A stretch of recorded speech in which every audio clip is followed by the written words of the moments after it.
이 말씀을 하시고 베드로에게 이르시되 나를 따르라 하시니 베드로가 돌이켜 예수께서 사랑하시는 그 제자가 따르는 것을 보니 그는 만찬석에서 예수의 품에 의지하여 주님, 주님을 파는 자가 누구오니까 묻던 자더라. 그를 보고 예수께 여짜오되 주님, 이 사람은 어떻게 되겠사옵나이까? 예수께서 이르시되 내가 올 때까지 그를 머물게 할지라도 내게 무슨 상관이? 너는 나를 따르라 하시더라. 아멘. 사실 신앙생활은 누구의 문제가 아니라 나의 문제고요. 신앙생활의 주인공은 나입니다. 내가 신앙생활을 제대로 하지 못하거나 예수님을 따라가지 못한다면 수천 명이 예수님을 따라가는 것이 나에게 전혀 상관이 없습니다. 내가 예수님을 따라가야 되고 내가 예수님의 신부가 돼야 되고 내가 구원받아야 되는 거예요. 베드로가 예수님을 따르라는 말씀에 쟤는 어떻게 될까요? 그랬더니 예수님이 걔에 대해서는 상관하지 마라. 왜냐하면 걔는 나와 관계가 있는 거다. 너는 너 자신이 나와 관계를 어떻게 갖고 있는지 그거에 집중해라. 그래서 신앙생활은 우리의 눈을 다른 사람에게 두는 것이 아니라 우리의 눈을 누구에게 둔다? 예수 그리스도에게 두는 것이다. 그래서 주의 오심이 가까워지면 우리에게 뭐라고 말씀하시냐면 일어나라 이제. 3, 3, 5 모여서 떠들고 장난하고 웃고 그게 아니라 이제 일어나라. 그리고 고개를 들어라. 누구를 봐라? 예수님을 봐라. 나를 봐라. 오늘 말씀의 키워드는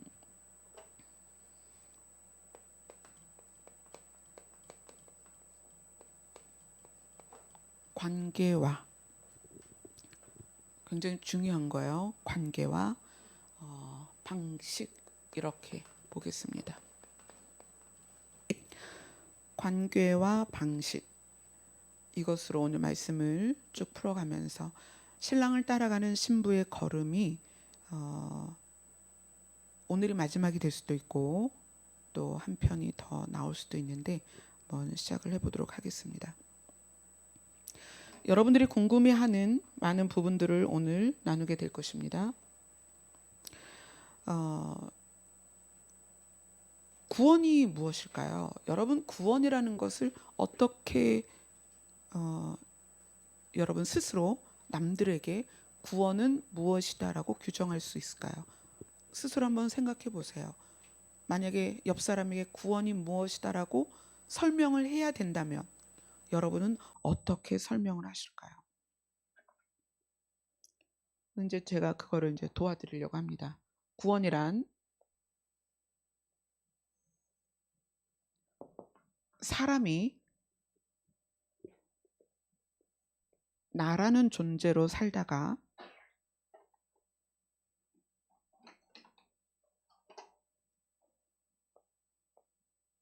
신이 들어오는 거예요. 구원은 나라는 존재로 살다가, 나만 살다가, 내 안에 나만 있었는데 신이 들어오신 거예요. 누구예요?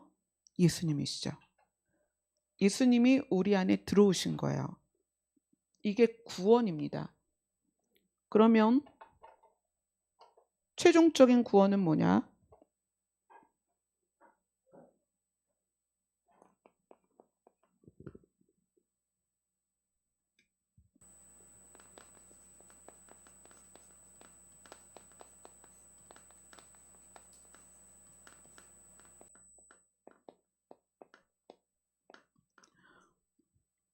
구원이 이루어지는 것. 구원이 이루어지는 것은, 완성되는 것은 이 나라는 존재가 여기에 들어가야 끝나는 거예요. 그래서 이 상태를 받는 구원. 구원 받았니? 이렇게 얘기하죠. 구원 받았니? 네, 구원 받았어요. 내 구원 받았어요 라고 말하려면 내 안에 누가 계셔야 된다? 예수님이 계셔야 된다. 안 보이잖아요. 안 느껴지고 모르겠어요. 그런데 예수님이 나를 위해서 대신 죽으셨다는 사실이 믿어지고 인정되고 예수님을 통하여서 하나님이 나의 아버지이신 것이 고백되어지면 예수님께서 내 안에 들어오신 것입니다. 그러면 이제 과정이 필요한데 성경은 이걸 무엇이라고 말하냐면 이루는 구원이다 이렇게 얘기를 해요. 이루는 구원. 이루는 구원은 뭘까? 이것이 이제 신앙생활이죠.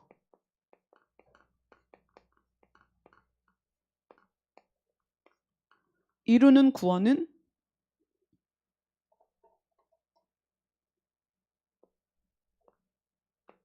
나와 예수 그리스도가 함께 이 과정을 가는 거예요. 그리고 새하늘과 새 땅을 이루는 구원이다.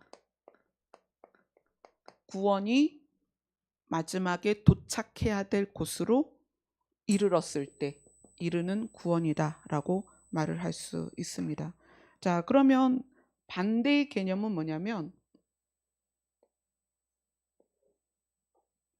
나라는 존재가 신이 들어오지 않은 상태로 신의 개입이 없이 그대로 사는 거예요.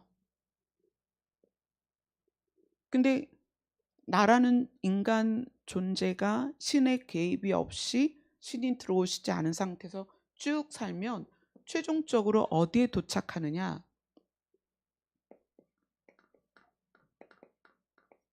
최종적으로는 불못이고요. 이것을 이제 과정으로 보면 이제 지옥이다 이렇게 이야기를 하죠. 그래서 이것을 우리는 이미 심판을 받았다 이렇게 표현을 해요. 너희 안에 신이 없으면, 너희 안에 예수님이 없으면, 너희 안에 하나님이 없으면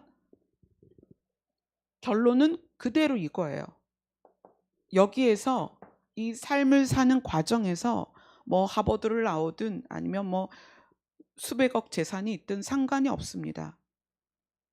뭐다? 심판이다. 그러니까 신이 우리 안에 계시지 않은 상태는 이미 심판을 받았다. 그러면 구원은 뭐다? 그러한 우리에게 신이 들어오신 거예요. 영접했다. 이렇게 얘기하죠. 예수님을 영접했다. 예수님이 우리 안에 들어오시기를 원하셨었고 우리는 그 예수님을 받아들인 거예요. 이것을 우리는 구원받았다라고 이야기를 합니다. 자, 구원은 예수님이 내 안에 계신 것이다. 예수님은 자기 스스로를 길이요 진리요 생명이다라고 설명을 하셨습니다.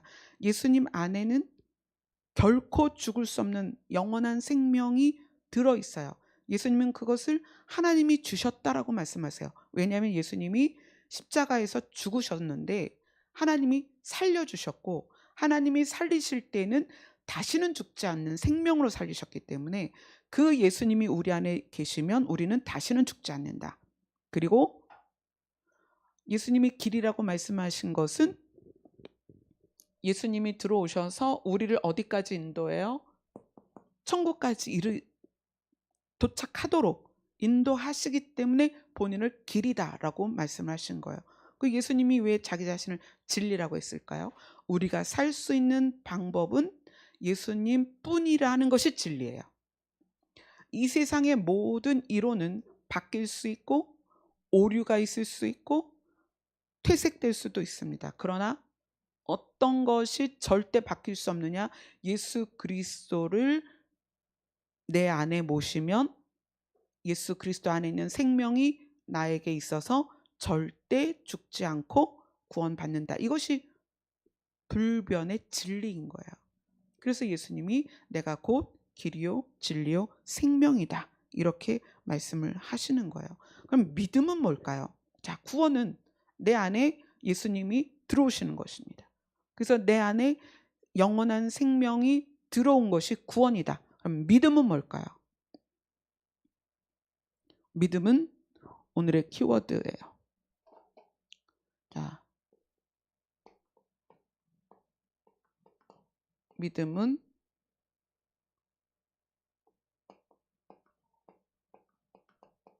관계다.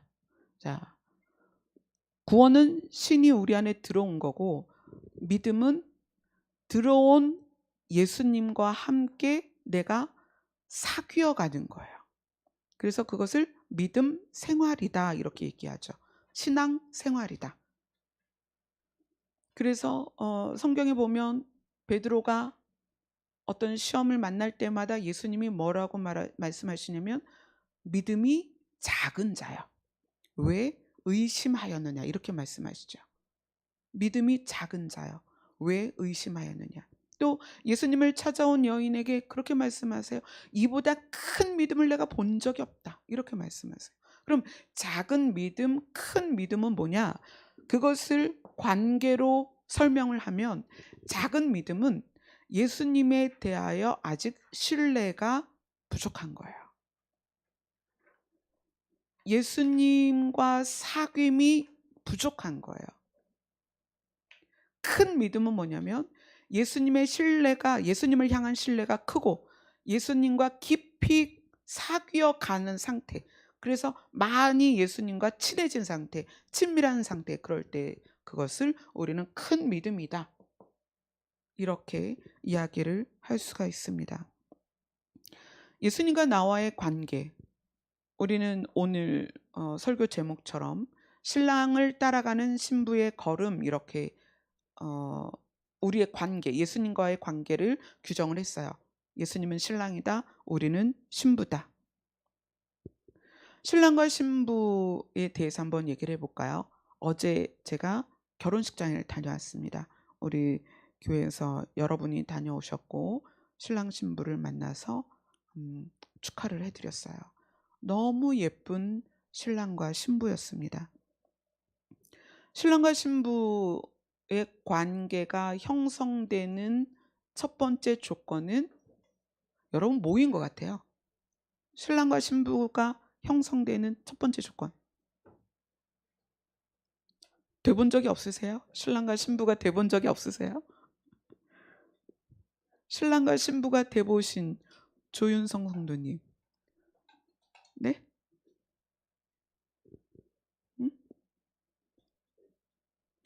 신랑과 신부가 형성되는 첫 번째 조건이 있어요. 왜 신랑과 신부라는 관계가 형성이 될까? 네, 신랑과 신부가 되어보신 분들은 알 거예요. 사랑입니다. 두 사람이 너무 사랑해서 신랑과 신부가 되는 거예요. 예식장에 그 수많은 커플들이 물론 사랑한다고 말하지만 속마음이 다른 목적이 있을 수는 있죠. 근데 그거는 진짜 신랑 신부는 아니죠. 표면적인 거죠. 진짜 신랑 신부는 그 관계를 형성하는 첫 번째 조건은 사랑이에요. 서로 사랑하는. 그 사랑 때문에 신랑 신부가 되는 거죠. 두 번째, 신랑 신부가 되는 두 번째 이유. 연인으로서도 서로 사랑할 수 있잖아요. 그런데 신랑과 신부라는 위치가 되는 것, 신랑과 신부라는 관계로 가는 두 번째 이유는 함께 있고 싶어서예요. 신랑과 신부가 신랑과 신부로서 예식장에 입장할 때, 자, 오늘 예식을 마치면 우리 따로 살아야지. 그런 신랑 신부 있어요? 없어요. 신랑과 신부는 같이 살고 싶어서 신랑과 신부가 되는 거다. 결혼하는 거다. 그렇죠. 신랑과 신부가 그 전에는 연인 사이일 때는 둘이 계속 데이트하고 각자의 집으로 흩어지잖아요. 부모님의 집으로 가죠. 또 자취방으로 가죠. 그러다가 안 되겠다, 이제는 같이 살아야 되겠다. 그럴 때 신랑과 신부로서 예식장에 들어오는 거거든요. 그러니까 신랑과 신부라는 관계는 사랑과 함께 있고 싶은 마음, 이 두 가지 때문에 신랑과 신부라는 관계가 생기는 거예요. 그럼 예수님이 신랑이고 우리가 신부라면 첫 번째 조건 뭐가 돼야 되는 거예요? 서로 사랑해야 되는 거예요. 그래서 이 부분에 여러분들이 깊이 관심을 가져야 되는 거예요. 예수님은 우리를 사랑하는 것에 대하여 십자가에서 증명해 보이셨습니다. 그러면 우리 입장에서 예수님을 사랑하는 게 뭘까? 이건 각자 여러분들이 풀어야 될 숙제입니다. 나는 예수님을 어떻게 사랑해야 할까? 이거는 정답이 있는 건 아니죠. 각자의 상황에 따라서 사랑을 표현하는 방법이 다를 수 있죠.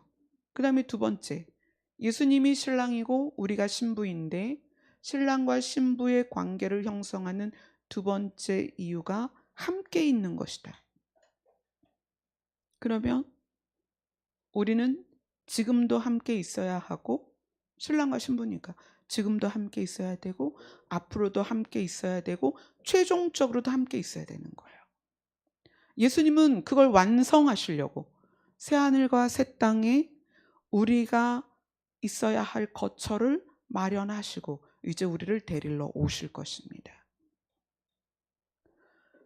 우리가 신부라면 그것을 소원해야 되는 거예요. 예수님과 함께 있는 것.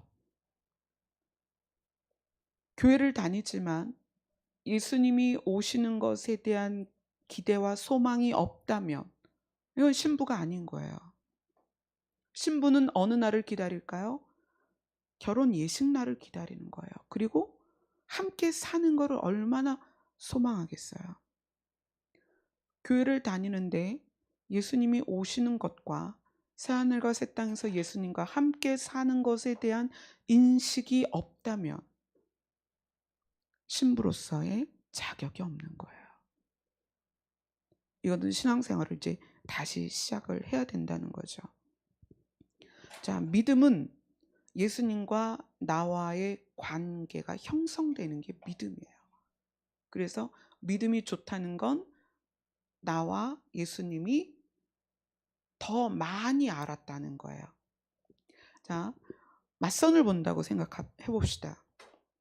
우리 선영이가 맞선을 보는데 선영이는 이제 엄마하고 지금 사업을 하고 있어요. 근데 그 사업장에 오신 분이 길 건너에 어떤 사업장이 있는데 거기에 A라는 청년이 있어. 근데 선영 씨랑 너무 잘 어울릴 것 같아. 이렇게 얘기를 해요. 자, 그러면서 이분이 A 씨의 프로필을 계속 조사해서 알려줍니다. 그 사람의 학력 또는 취미 또 가정 상황 막 이런 걸 알려줘요.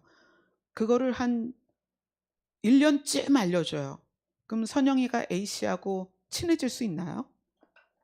아니죠. 친해지고 관계가 깊어지려면 어떻게 해야 돼요? 직접 만나야 되는 거예요.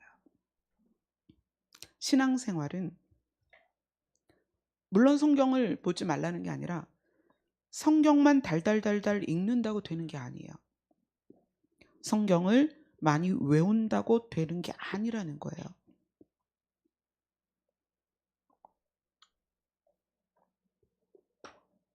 여러분이 세탁기가 필요한데 여러분이 세탁기 사용 설명서를 1000번을 보고 세탁기 사용 설명서 첫 장부터 끝장까지 다 외웠다고 해서 세탁기가 없는데 세탁이 돼요? 안 되죠. 설명서 1000권을 갖다 놔도 양말 하나 못 빨아요. 뭐가 있어야 돼요? 세탁기가 있어야 되는 거예요.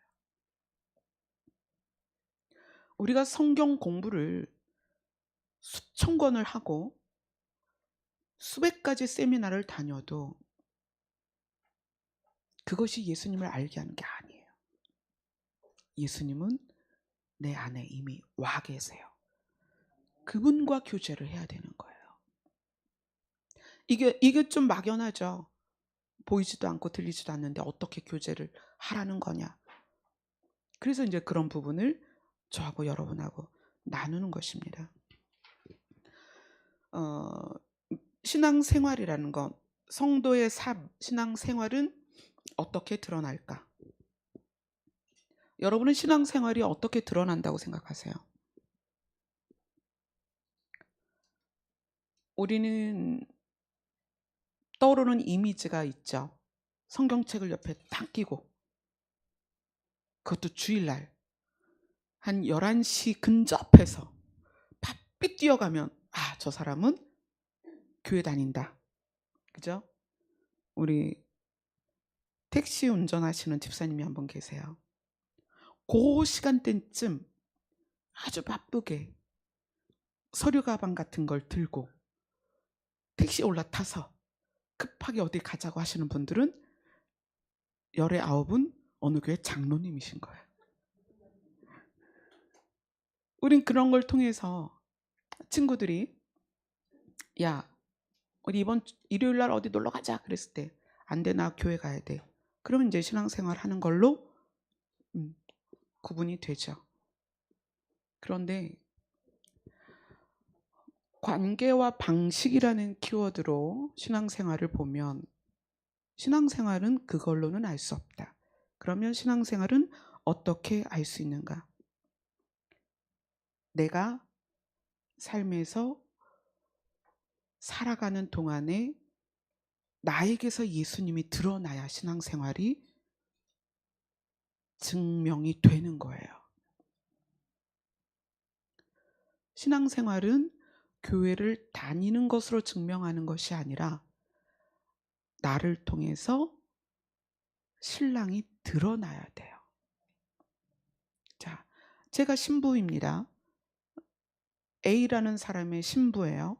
그러면 저는 어디를 가든지 A라는 사람과 관련된 것이 드러나게 돼 있어요. 뭐 예를 들어서 B라는 사람이 탁 나타났어요. 너무 잘생겼어. 돈도 많아. 근데 저는 누구의 신랑이에요? A의 신랑이잖아요. 그럼 가차없이 거절하는 거죠. 신앙생활은 어떻게 드러나는가?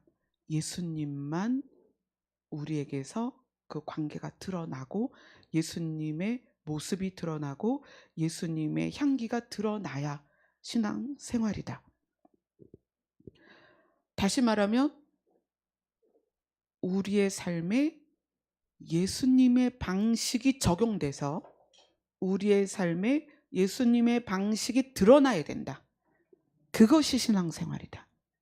그래야 신앙생활을 한다고 인정할 수 있다. 목사, 권사, 장로, 집사 다 소용없어요. 그걸 되지 말라는 게 아니라 그것으로 신앙생활을 증명할 수는 없다. 신앙생활은 내 삶에서 예수님의 방식이 드러나야 된다. 아멘. 그것이 신앙생활입니다. 방식이라는 거는 방법과 형식입니다. 그래서 우리가 삶을 살아가면서 어떤 방법이 필요할 때 또는 어떤 형식을 갖추어야 될 때 그 사람이 무엇을 기초로 그것을 방법을 생각하고 방식을 만들어 가는지를 보고 저 사람은 예수님을 믿는 사람이구나 이렇게 드러나야 된다는 거예요. 자, 우리가 지금 신랑을 따라가는 신부에 대해서 이야기를 하는데 이 부분이 이제 뭐하고 연결이 되냐면 우리 올해 교회 표어랑 연결이 되죠. 올해 교회 표어를 자신 있게 크게 말할 수 있는 분 손 들어보세요. 한 분도 안 계세요? 네, 그러면 우리 부목사님 자신 있게 말씀해 보세요. 네, 어린 양의 길을 따라가는 자. 자, 오늘 제목은 신랑을 따라가는 신부의 걸음. 신랑과 어린 양이 같은 동일한 예수님을 가르치고 있죠. 며칠 전에 예찬이란 방송팀 매니저로 지금 활동을 하고 있는데 예찬이란 부목사님 아들입니다. 예, 앞으로 예찬이를 많이 거론할 건데 예찬이가 이런 질문을 했습니다. 예수님은 누구십니까? 예수님은 목자다. 우리는 누구입니까? 우리는 양이다. 그런데 양이 왜 어린 양을 따라갑니까? 여러분 생각해 보셨어요? 우리 양이잖아요. 근데 어린 양을 따라가래요. 우리 올해 표어가 어린 양을 따라가는 자. 그렇죠? 어린 양이 어디로 가든지. 그래서 그 부분을 이제 부목사님께서 잘 설명을 해 주셨어요. 우리가 신랑을 따라가는 신부이기도 하지만 어린 양을 따라가는 자란 말이에요. 그래서 이것이 같이 풀어져야 되겠죠. 자, 어린 양을 따라가는 자는 예수님을 따라가는 거다. 그럼 그건 무슨 의미일까요? 어린 양의 특징을 한번 보겠습니다. 창세기 22장입니다.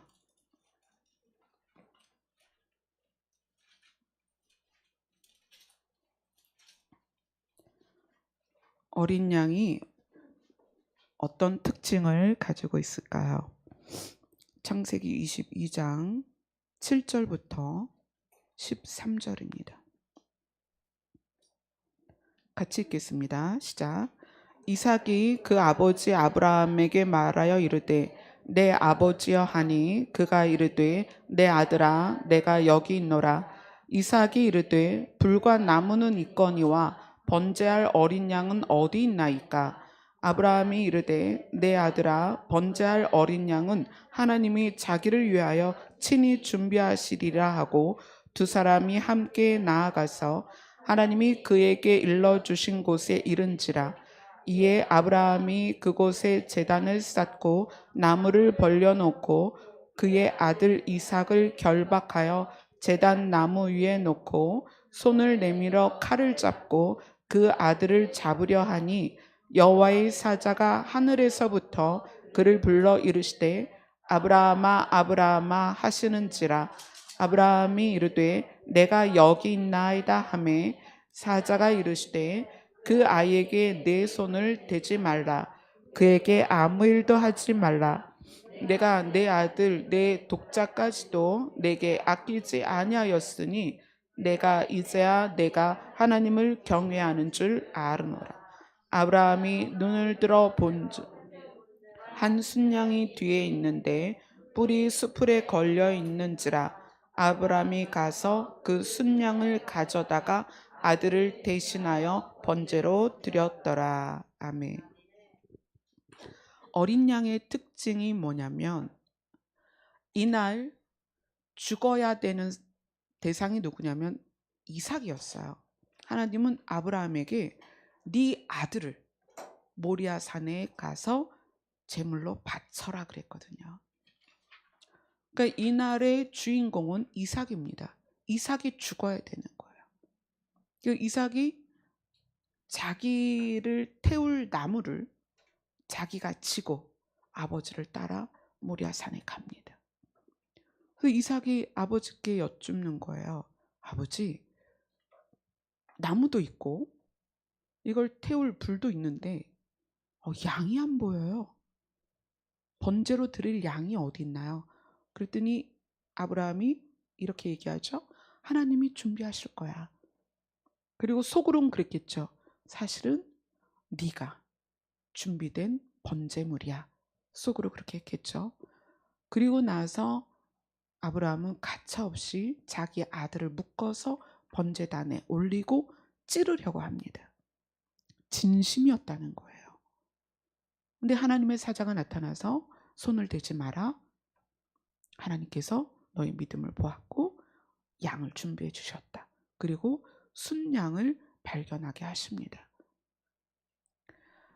어린 양의 역할은 무엇이냐면 생명을 내어주는 것입니다.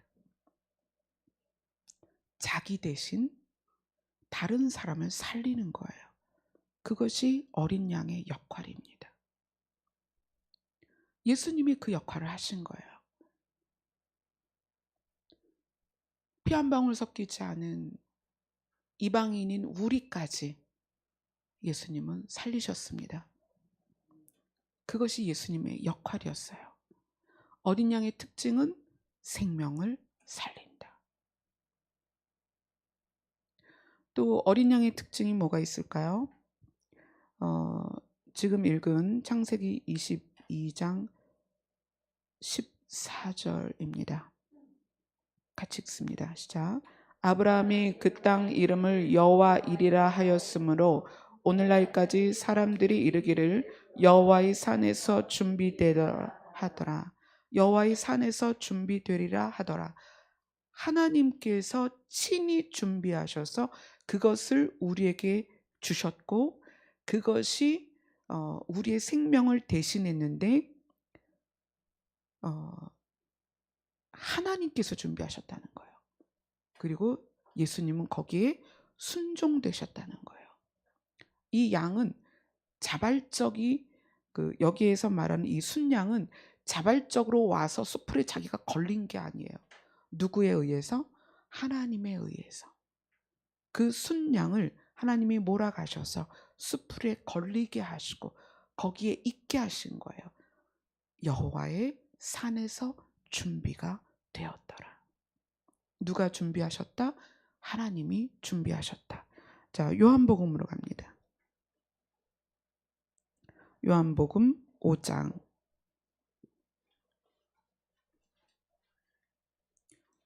19절입니다.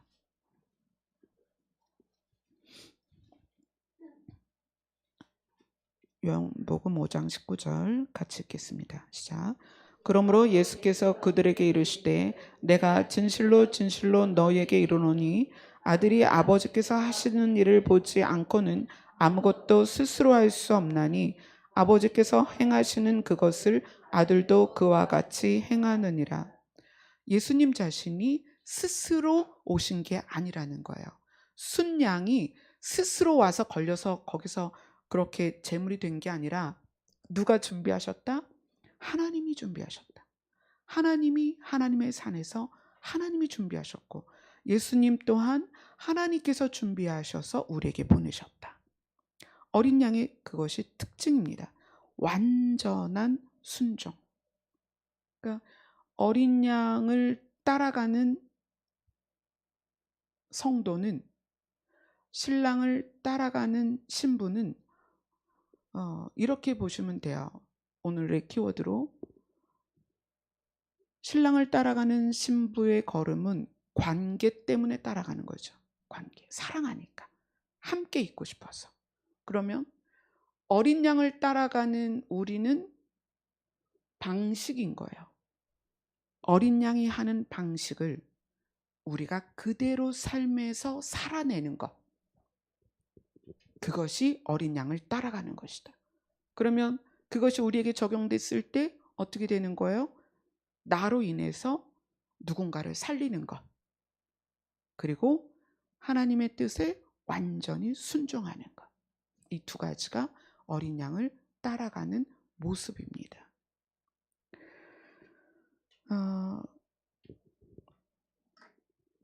이 부분에서 이제 좀 중요한 부분을 다루도록 하겠습니다. 우리가 이렇게 신앙생활을 하다가 요즘 이제 많이 나오는 게 뭐냐면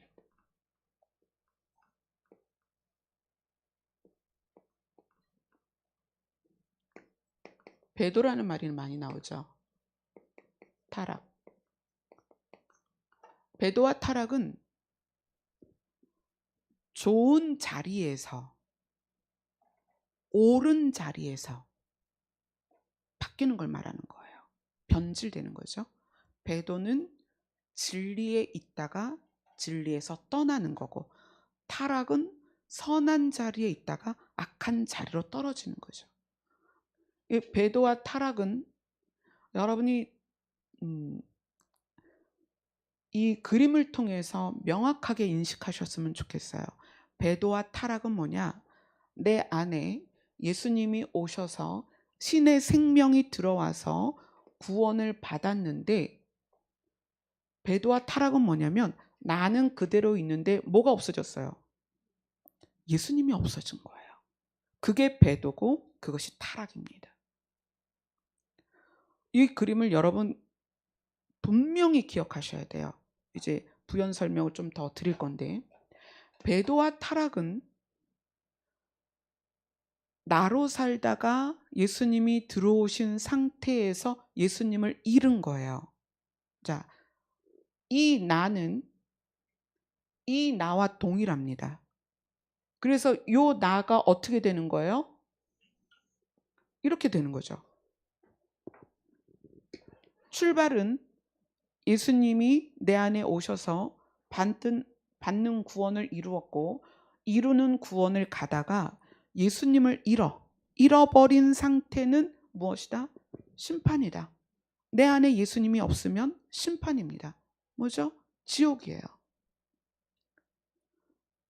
교회를 다녀도 이런 상태라면 어디 가는 거예요? 지옥 가는 거예요. 교회를 다닌다고 천국 가는 게 아니라 내 안에 영생을 소유하신 예수님이 있느냐 없느냐가 천국 가느냐 지옥 가느냐를 가른다는 거예요. 장로교냐 감리교냐 뭐 순복음이냐 이런 것도 아니에요. 뭐예요? 내 안에 예수님이 있느냐 없느냐. 그래서 예수님이 너희의 처음 사랑을 어디서 잃어버렸니? 말씀하시죠.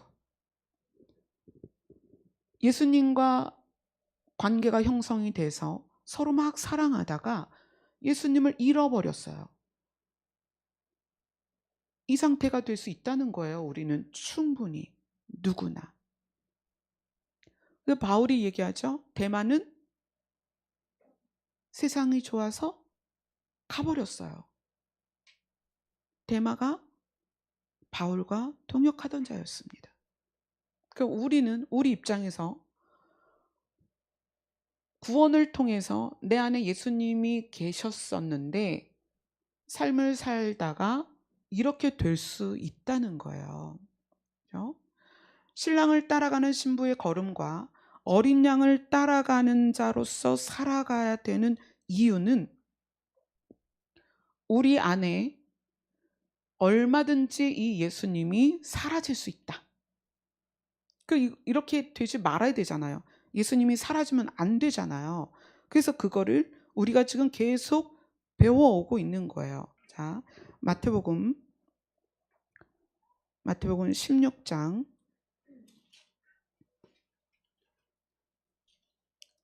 마태복음 16장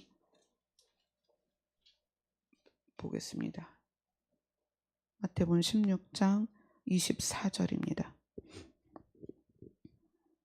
같이 읽겠습니다. 시작.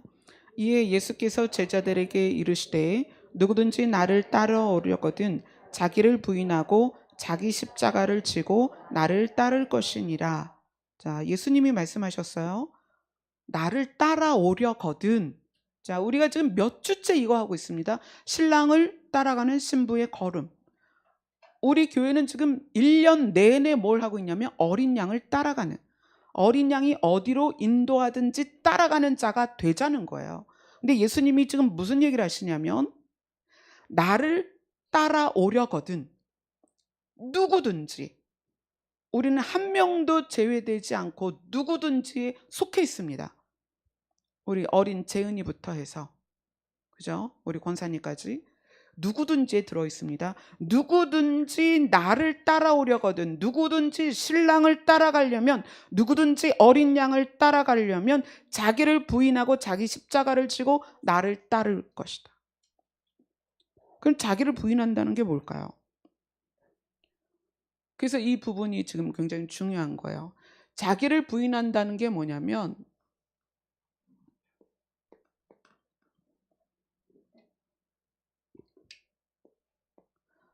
나와 예수님이 함께 있었던 이 상태에서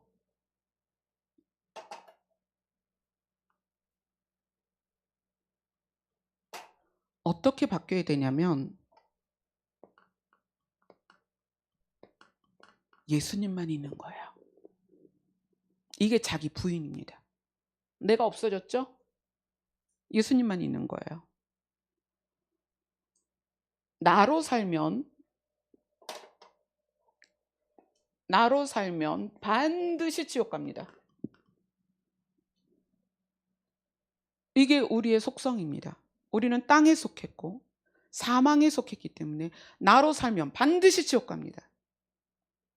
아무리 교회에서 많은 헌금을 하고 많은 봉사를 하고 성경 대학원을 다녀도 세미나를 수천 개 들어도 내 안에 예수 그리스도가 없으면 나는 지옥 갑니다. 나로 사는 사람의 결론은 지옥입니다. 그래서 예수님이 나를 따르려면 어떻게 해라? 너를 부인해라. 너가 없어야 된다. 베드로가 예수님께 그렇게 얘기하죠. 예수님, 아니 무슨 말씀이세요? 저 예수님 어디를 가시든지 따라갈 거예요. 그런데 예수님이 죽는 자리에서 베드로가 뭘 선택해요? 예수님을 부인했어요. 수제자인 베드로가, 천국의 열쇠를 받은 베드로가 누구를 부인해요? 예수님을 부인했다는 거예요. 이건 놀라운 거예요. 이 나가 뭐냐면 예수님을 부인했다는 거예요. 나로 살겠다는 거예요. 그런데 예수님은 나를 따르려거든 너를 부인해라. 베드로는 예수님을 부인했어요. 그래서 예수님이 베드로에게 너 지금 나 못 따라와. 네가 나를 위해서 죽는다고? 아니, 너 그럴 수 없어. 지금 우리가 베드로처럼 어떤 상황에 왔을 때 우리가 과연 나를 부인하고 예수님만 드러낼 수 있을까? 베드로는 예수님과 3년 6개월을 함께 있었던 사람인데도 불구하고 자기를 부인하고 내가 살려고 했단 말이에요. 예수님을 부인하고.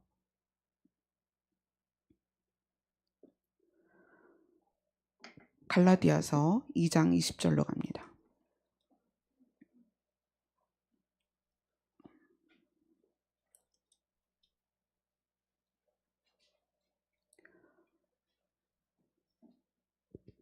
바울이 자기를 부인하는 것에 대해서 이렇게 설명을 합니다. 갈라디아서 2장 20절입니다. 같이 읽겠습니다. 시작. 내가 그리스도와 함께 십자가에 못 박혔나니 그런즉 이제는 내가 사는 것이 아니요 오직 내 안에 그리스도께서 사시는 것이라. 이제 내가 육체 가운데 사는 것은 나를 사랑하사 나를 위하여 자기 자신을 버리신 하나님의 아들을 믿는 믿음 안에서 사는 것이라. 예수님이 나는 아버지 안에 있고 아버지가 내 안에 있다. 예수님 안에 하나님이 계신데 예수님은 누구를 부인했다? 자기를 부인했다. 그래서 예수님이 자기를 부인하고 자기 안에 계신 하나님만 드러나서 하나님이 원하시는 대로 살았다. 그래서 지난 금요일 날 뭐에 대해서 했어요? 예수님이 아무것도 스스로 한 것이 없다. 예수님은 하나님이 보내신 상황에서 하나님이 뜻하신 것만, 하나님이 명령하신 것만 했다. 하나님이 알려주신 것만 했다. 그것이 예수님 스스로 자기를 부인했다는 거예요. 그러니까 어린 양을 따라간다는 것은 우리가 우리를 부인하고 누구만? 예수님만 드러나는 것. 이것이 자기 부인이다.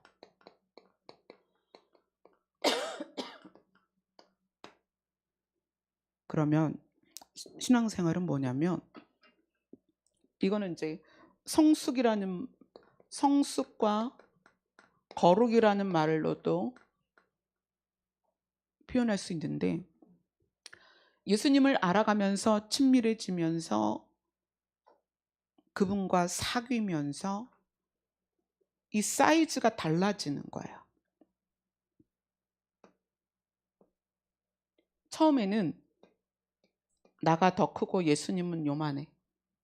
근데 예수님과 사귀다 보니까 예수님이 나를 너무 사랑하는 거야. 예수님의 방법이 언제나 옳아요. 아, 그렇구나. 예수님의 방법은 언제나 옳구나. 왜냐하면 그분이 진리니까. 그분의 생각, 그분의 방법이 언제나 옳아요. 그래서 신앙생활을 하다 보니까 어떻게 바뀌냐면 나는 코딱지만 해주고 예수님이 커지는 거예요. 모든 상황에서 그 문제를 가지고 내 방법이나 내 생각이나 내 지혜로 하는 것이 아니라 그걸 가지고 예수님께 가는 거예요. 예수님, 예수님이라면 어떻게 하실 것 같아요? 예수님의 생각은 어떠세요? 예수님의 방법은 어떨까요? 그래서 내 삶의 전반적인 모든 것이 예수님의 방식을 따라가는 것, 그것이 어린 양을 따라가는 것입니다. 아멘. 그러다 보면 나중에 어떻게 돼요? 코딱지만한 내가 없어지죠. 그러면 이것이 자기를 부인하는 것이다.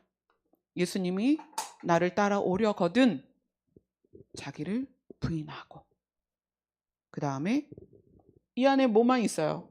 십자가만 있죠. 자기 십자가를 지고 그리고 나를 따라와라. 마태복음 16장으로 가겠습니다.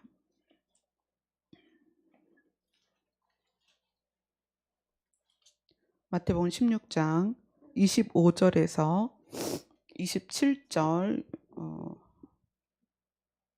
굉장히 이제 마무리 중요한 부분입니다. 같이 읽겠습니다. 시작. 누구든지 제 목숨을 구원하고자 하면 잃을 것이요 누구든지 나를 위하여 제 목숨을 잃으면 찾으리라. 사람이 만일 온 천하를 잃고도 제 목숨을 잃으면 무엇이 유익하리요? 사람이 무엇을 주고 제 목숨과 바꾸겠느냐? 인자가 아버지의 영광으로 그 천사들과 함께 오리니 그때 각 사람이 행한 대로 갚으리라. 네, 행한 대로 받는 심판에 대해서 말씀을 드릴 거예요.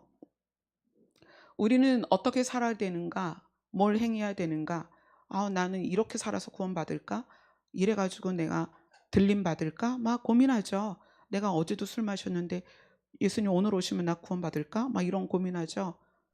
그것에 대한 해답을 드리도록 하겠습니다. 누구든지 자기 목숨을 구원하고자 하면 잃을 것이고 누구든지 나를 위하여 지은 목숨을 잃으면 어떻게 된다? 찾으리라. 무엇을? 생명을 찾으리라. 내 안에서 나를 위하여 사느냐 예수 그리스도를 위하여 사느냐 그 얘기를 하는 거예요. 내가 살고자 하면 예수를 잃을 것이요 예수를 살리고자 하면 내가 없어지죠. 그죠? 나라는 존재는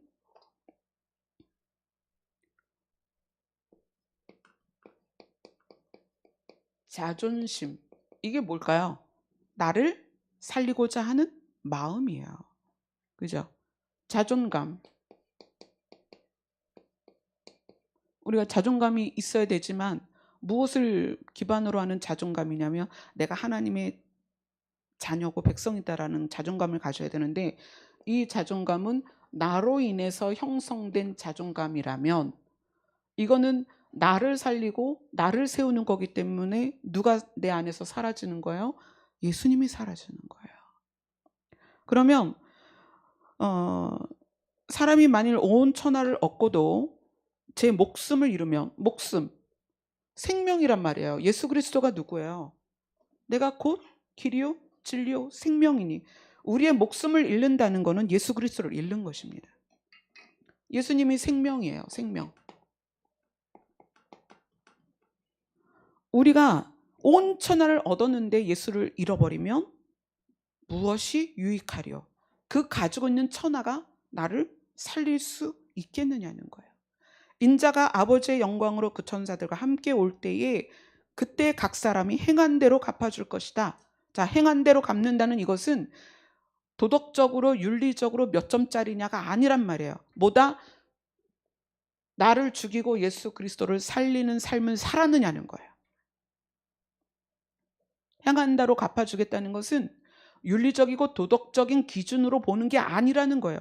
윤리적이고 도덕적인 기준으로 행한 대로 갚는다라는 것을 연결시켜 보면 어느 나라에서는 그것이 죄가 되지만 어느 나라에서는 죄가 아니란 말이에요. 문화적 차이라는 게 있어요. 한 군데 더 볼게요. 요한복음 5장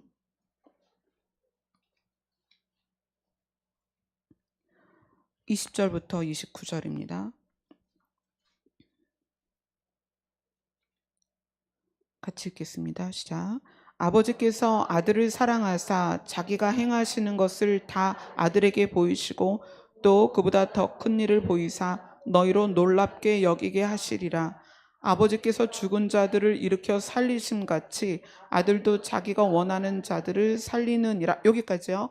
아버지께서 하시는 일이 뭐냐면 죽은 자를 일으키신 것입니다. 아담은 처음에 죽은 자였어요. 흙으로 만들었을 땐 생명이 없었습니다. 아버지는 누구시냐면 그 죽은 자를 살리신 분이에요. 무엇을 집어넣어서? 하나님의 숨을 넣어서 살렸단 말이에요. 그래서 아들이 자기도 원하는 자를 살린다. 아들은 누구를 살리고 싶을까요? 아들이 살리고 싶은 사람은 이 사람이죠. 예수님이 이 안에 들어있으니까. 나중에 이렇게 이 사람이 A이든 B든 상관없어요. 이 사람 안에 예수님이 계시면 이 예수님은 이 사람을 살리고 싶은 거예요. 뭐 착한 일 많이 하고 봉사 많이 한 사람을 살리고 싶은 게 아니라 예수님은 자기가 누구에게 들어갔으면 그 들어간 사람을 살리고 싶다는 거예요. 아멘. 그 사람이 믿음이 크든 작든 뭐 공부를 많이 했든 못했든 부자든 가난하든 뭐 어디가 아프든 건강하든 상관이 없이 예수님이 들어간 사람을 살리고 싶다는 거예요. 아멘. 그것이 예수님의 마음입니다. 자, 22절부터 다시 읽겠습니다. 22절부터 24절까지입니다. 시작. 아버지께서 아무도 심판하지 아니하시고 심판을 다 아들에게 맡기셨으니 이는 모든 사람으로 아버지를 공경하는 것 같이 아들을 공경하게 하려 하심이라. 아들을 공경하지 아니하는 자는 그를 보내신 아버지도 공경하지 아니하느니라. 내가 진실로 진실로 너희에게 이르노니 내 말을 듣고 또 나를 보내신 이를 믿는 자는 영생을 얻었고 심판에 이르지 아니하나니 사망에서 생명으로 옮겼느니라. 자, 이 부분이 그냥 심플하게 뭐냐면 아버지께서 심판을 다 아들에게 맡기셨다. 그 얘기는 사람 안에 예수님이 있으면 천국으로 보내고 예수님이 없으면 지옥에 간다는 얘기예요. 간단히 말해서. 그래서 예수님이 아버지께서 아무도 심판하지 아니하시고 심판을 다 아들에게 맡겼다는 것은 아들이 있으면 구원을 받고 아들이 없으면 지옥을 간다는 얘기예요. 자, 이렇게 보시면 쉽죠? 지금 그 내용입니다. 그래서 내 말을 듣고 또 나 보내신 이를 믿는 자는 영생을 얻었고 심판에 이르지 아니하나니 사망에서 생명으로 옮겼느니라.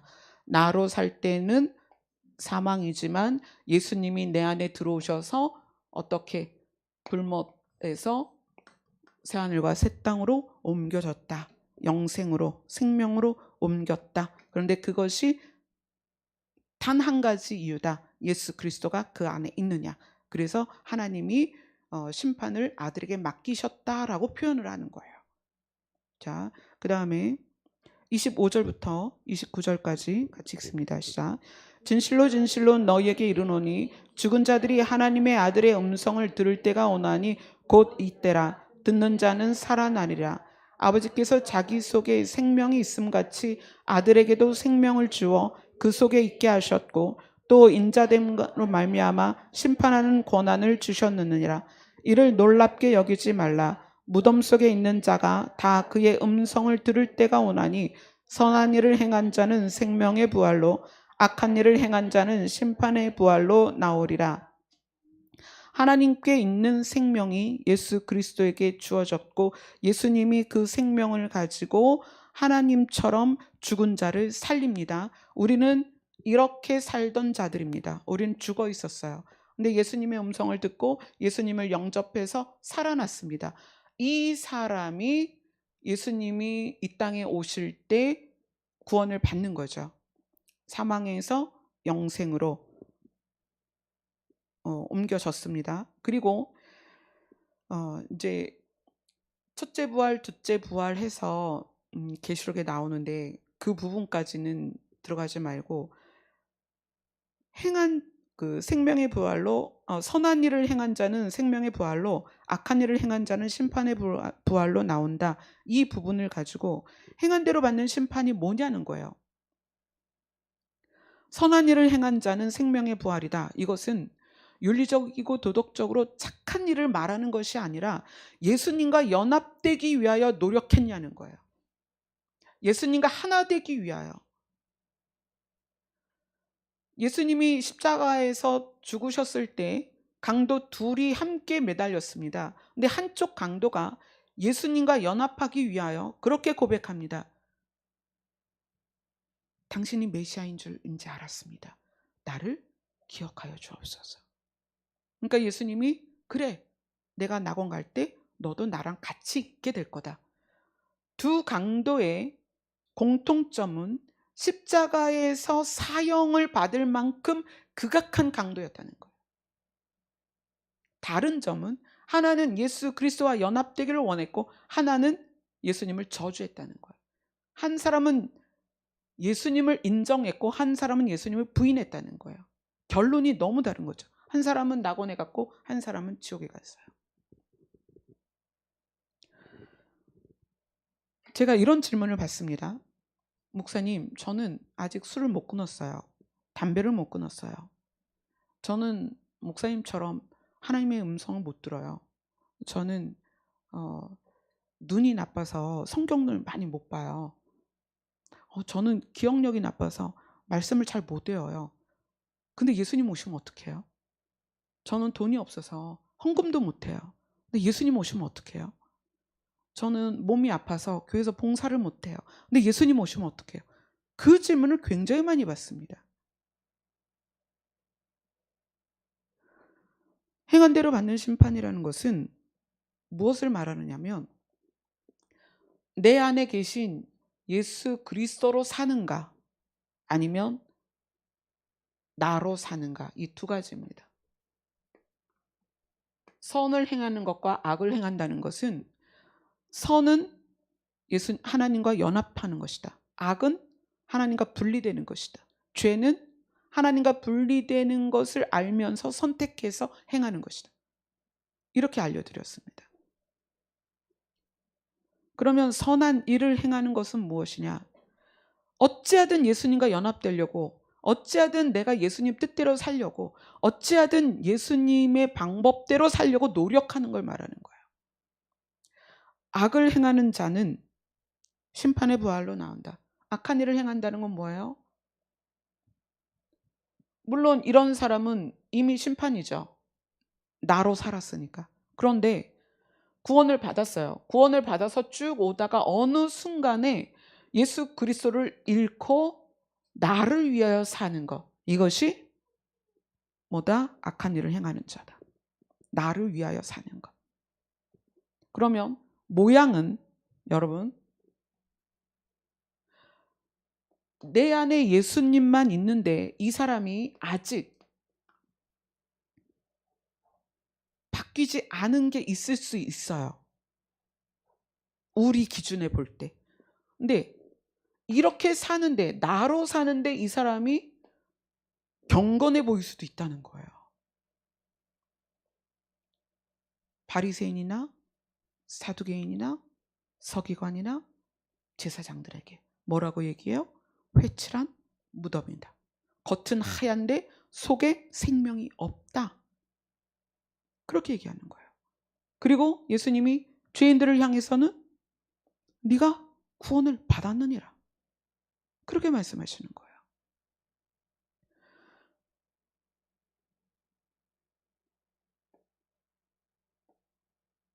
신앙생활을 하다가 목회자가 될 수도 있고 장로가 될 수도 있고 권사가 될 수도 있고 집사가 될 수도 있고 선교사가 될 수도 있습니다. 시작은 이렇게 시작하는 거죠. 그런데 어느 날 신앙생활을 하다가 점점점 뭐가 커져요? 나가 커지면 예수님이 작아지다가 예수님을 이룰 수 있다는 거예요. 그러면 그 사람은 여전히 뭘 갖고 있어요? 경건의 모양을 갖고 있다는 거예요. 이 경건의 모양을 가지고 우리는 저 사람 믿음 좋다라고 말할 수 있고요. 스스로 내가 옳다라고 말할 수 있다는 거예요. 이 경건의 모양 때문에. 그래서 신앙생활은 뭐가 드러나야 된다? 예수님의 방식이 드러나야 된다. 그래서 우리는 성경을 통해서 하나님의 생각, 하나님의 뜻, 하나님의 방법, 예수님의 생각, 예수님의 성품, 예수님의 방법, 이걸 배워가는 거예요. 그걸 예수님과 대면해서 그것을 알아가는 거예요. 여러분, 오늘 나눈 내용이 신앙생활에서 이 내용이 빠지면 정말 모양만 크리스찬이 되는 거예요.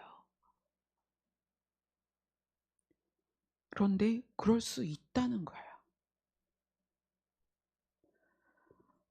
예전에 한번 제가 말씀을 드렸는데, 제가 환상 중에 나무가 있는데 여기에 아주 파란 열매가 달려 있었어요. 그리고 땅에 아주 잘 익은 빨간 열매가 달려 있었어요. 그래서 제가 이거를 환상 가운데 딱 봤는데 음성이 들리는 거예요. 이 열매 두 가지 중에 어떤 게 살아있느냐 그러시더라고요. 그래서 얘는 아무리 빨갛게 잘 익었어도 나무에서 떨어졌잖아요. 그러니까 얘는 어떻게 될까요? 썩죠. 죽었다는 얘기예요. 그래서 제가 얘가 살아있습니다 그랬죠. 그렇지? 팔에서 떫고 시고 맛이 없어도 나무에 붙어 있으니까 살아있다는 거예요. 우리는 사람을 겉모습으론 알 수 없다. 다음에 무엇으로 그 사람이 평가되느냐? 그 안에 예수 그리스도가 있느냐를 하나님이 보시는 거예요. 지금은 그런 쉬운 예로 경상도에서 서울로 어떤 분이 이사를 왔어요. 경상도 살 때 거기서 태어나서 자랐으니까 경상도 사투리를 억세게 세게 쓸 거 아니에요. 그죠? 그러다가 서울로 탁 이사 왔어요. 서울 시민, 우와, 진짜 내가 태어나서 서울 시민이 되다니. 그리고 주민등록증부터 바꾸겠죠. 주소를 서울시로 쫙 바꿨어요. 그리고 당당하게 가게 가서 경상도 사투리로 말하는 거예요. 서울 시민이 됐긴 했는데 뭐가 안 바뀐 거예요? 말이 안 바뀐 거예요. 그러니까 이 사람이 노력하겠죠. 야, 내가 완벽한 서울 시민이 돼야 되겠다. 그럼 이제 발음 교정을 하겠죠. 사투리를 최대한 안 쓰고 볼펜을 입에다 물고 열심히 연습해서 완전히 발음까지 교정하고 주민등록증을 딱 내면서 나 서울 시민이다 그러는 거예요. 우리가 세상에서 나를 위하여 살다가 신이 우리 안에 들어온 다음에 신의 영역에서 우리가 지금 신앙생활을 하고 있는 거예요.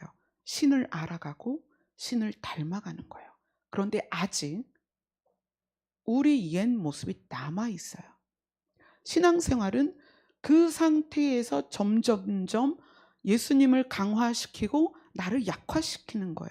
어느 순간에 코딱지만한 내가 팅 하고 사라졌을 때, 그때 비로소 우리는 예수님이 말씀하시는 말씀대로 우리 안에 평안이 있고 자유가 있는 거예요.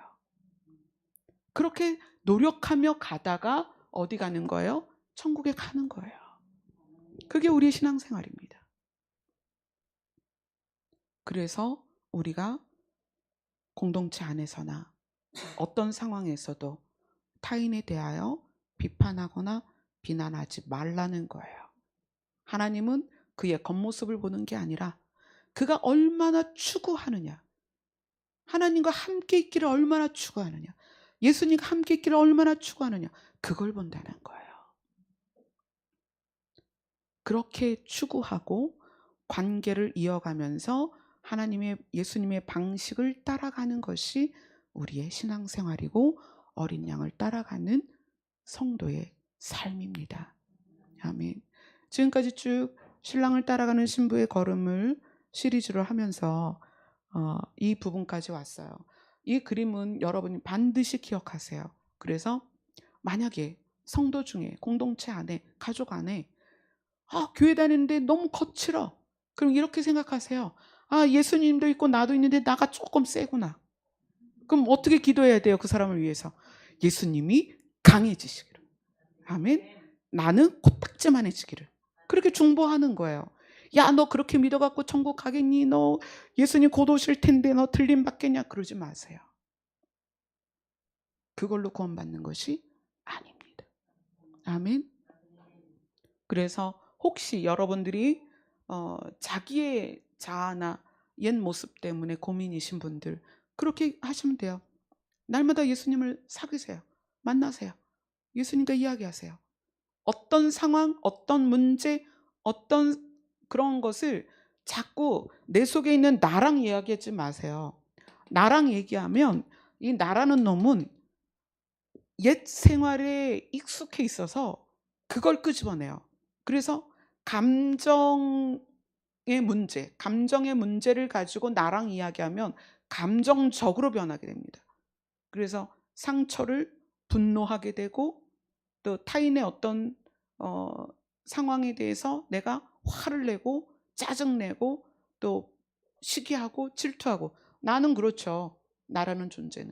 그러나 그런 모든 감정이나 그런 감각의 문제들을 예수님께 가져가면 예수님이 어떻게 하시겠어요? 나를 위로하시고, 내가 너 사랑해, 그거 별거 아니야. 그래서 어떻게 해요? 예수님의 방식대로 사랑을 드러내게 되는 거죠. 오래 참고 온유하고 겸손하고 자기의 유익을 구하지 않고, 그렇게 내 안에 그리스도가 커가는 것, 그것이 신앙생활이다. 내 안에 그리스도가 커지는 것, 그것이 믿음이 커지는 것이다. 아멘. 아멘. 기도합시다.